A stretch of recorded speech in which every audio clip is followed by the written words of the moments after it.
Coming up on the SBS On The Money podcast, unemployment rises to a near 4-year high. What does the Reserve Bank think about it? And the Australian share market hits a record despite that. We'll tell you why next.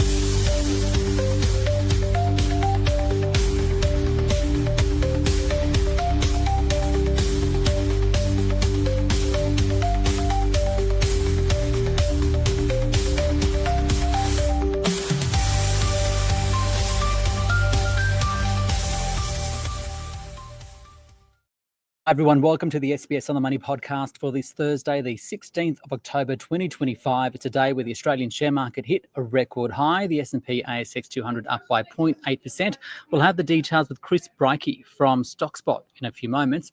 But first, to the Australian economy, where the September unemployment rate increased from 4.3% to 4.5%. That's the highest it's been since November 2021.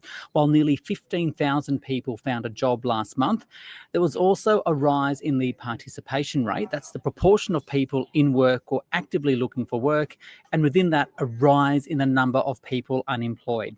So to tell us more, Stephanie Youseff spoke with Alex Joyner. He's the chief economist at IFM Investors. Alex, more jobs have been created, but unemployment has gone up. Why is that?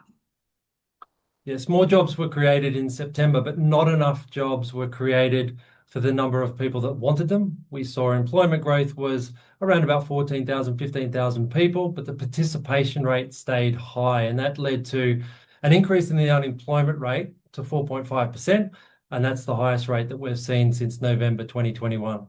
What do these job figures say about the jobs market and the economy more broadly? Well, the labour market, it is a lagging indicator, but it gives us some insight into just how the economy is tracking and whether there's enough growth to facilitate jobs growth. And what we really like to see as economists is, we've noticed in the data that the government sector or government aligned sectors have been doing a lot of the employment lately over the last couple of years, and the private sector really hasn't picked up in terms of their employment growth. And what we need to see, and what the RBA is trying to facilitate with further rate cuts, is a picking up of private sector employment growth, because we're starting to notice now that public sector employment growth is sort of flattening out a little bit. So that's what we need to see, and we need better economic growth to facilitate that. So do you think they show signs of these figures? Do they show signs of a weakening market, or is it still tight? Well, the RBA has characterised the labour market as still somewhat tight.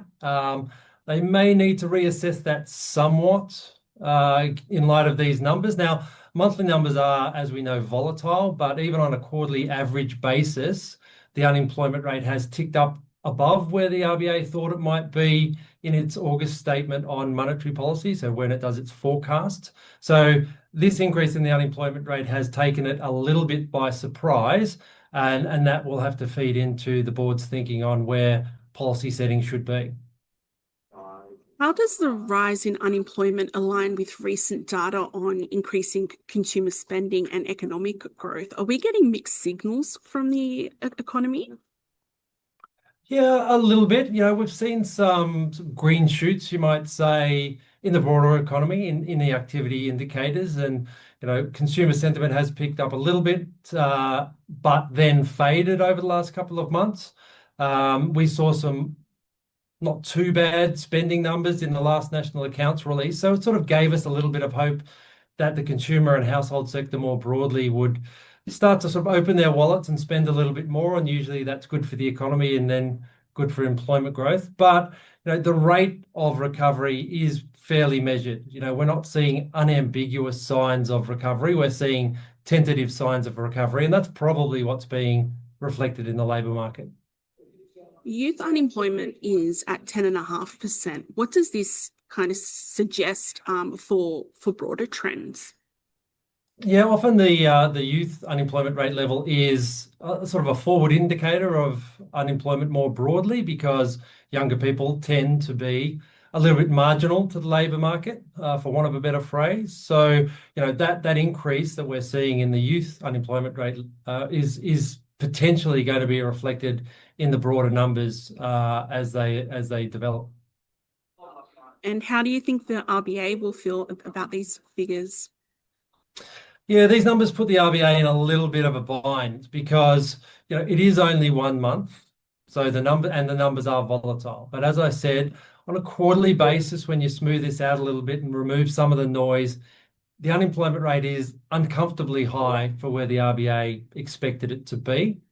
And the issue with that is that most market economists, including myself, are expecting that Q3 CPI numbers might be a little bit above where the RBA has expected as well. So this puts the RBA in a situation where the unemployment rate is rising, but inflation is also starting to potentially accelerate. So it can't go into its November meeting saying the unemployment rate's risen, let's cut rates immediately, because it has to be concerned around the inflation outlook as well. And we look to those Q3 CPI numbers that are out later this month to really give us, a key indication or the indication of where the RBA is going to go in November.